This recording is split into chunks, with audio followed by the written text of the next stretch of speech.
تو یہ جو دعویٰ کیا گیا ہے چائنا کے فارن منسٹر کی طرف سے، بڑا ہی ایک تعجب خیز دعویٰ یہ کر رہے ہیں کہ وہ چائنا نے ہندوستان، بھارت اور پاکستان کے درمیان میں جنگ کو رکایا، اور ہم نریندر مودی سرکار سے اس بات کا مطالبہ کرتے ہیں کہ وہ ان کے اس دعوے کی مذمت کرے اور پورے دیش کو بتا دیں کہ کوئی تھرڈ پارٹی انٹرونشن بھارت کو اس میں ایکسیپٹیبل نہیں ہے، بھارت نہ اس کو قبول کرے گا۔ دوسری بات یہ ہے کہ پوری دنیا جانتی ہے کہ چائنا 80% سے زیادہ ہتھیار پاکستان کو دیتا ہے، اور آپریشن سندور کے دوران انہوں نے جب ہماری بہادر فوج اور ہماری ایئر فورس ان دہشت گردوں کے ٹھکانوں کو نشانہ بنا رہی تھی، تو یہ چائنا کی حکومت نے ان کو ریئل ٹائم انٹیلیجنس پاکستان کی فوج کو دیا آپریشن سندور کے دوران میں۔ اب بول رہے ہیں کہ ہم میڈیٹر اور ثالث بن رہے ہیں، اور یہ ہم اس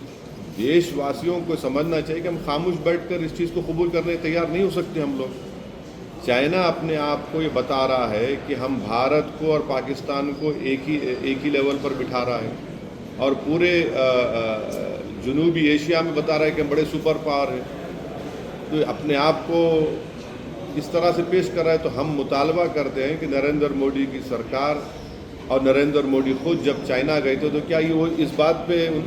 ایگریمنٹ ان کا ہوا تھا، کیا اس بات پر راضی ہوئے تھے کہ چائنا اس طرح کی بات کرے گا کہ اس نے ثالث بنا آپریشن سندور کے دوران میں؟ اور یہ تو دوسرا اس طرح کا ایک بات رکھی گئی، یہ کلیم کیا گیا ہے۔ پہلے امریکہ کے صدر ٹرمپ نے کہا کہ میں نے پاکستان اور بھارت کے درمیان میں جنگ کو رکایا اور ان کو ڈرایا میں نے ٹریڈ سینکشنز کو دے کر۔ تو یہ اب چائنا اسی طرح کی زبان استعمال کر رہا ہے کہ ہم نے اس جنگ کو رکایا۔ تو ہم پھر سے کہہ رہے ہیں کہ چائنا سے اگر تعلقات اچھے ہو رہے ہیں تو اس بنا پر تعلقات اچھے نہیں ہو سکتے کہ ہم اپنی ملک کی سالمیت اور سوورنٹی کو بھول جائیں۔ تو یہ اب نریندر مودی کی سرکار کو اس کا کھلے طور پر آفیشیلی اس کا کنڈیم کرنا اور اس کا ریبٹ کرنا چاہیے۔ بنگلہ دیش میں جو ہنسا ہو رہی ہے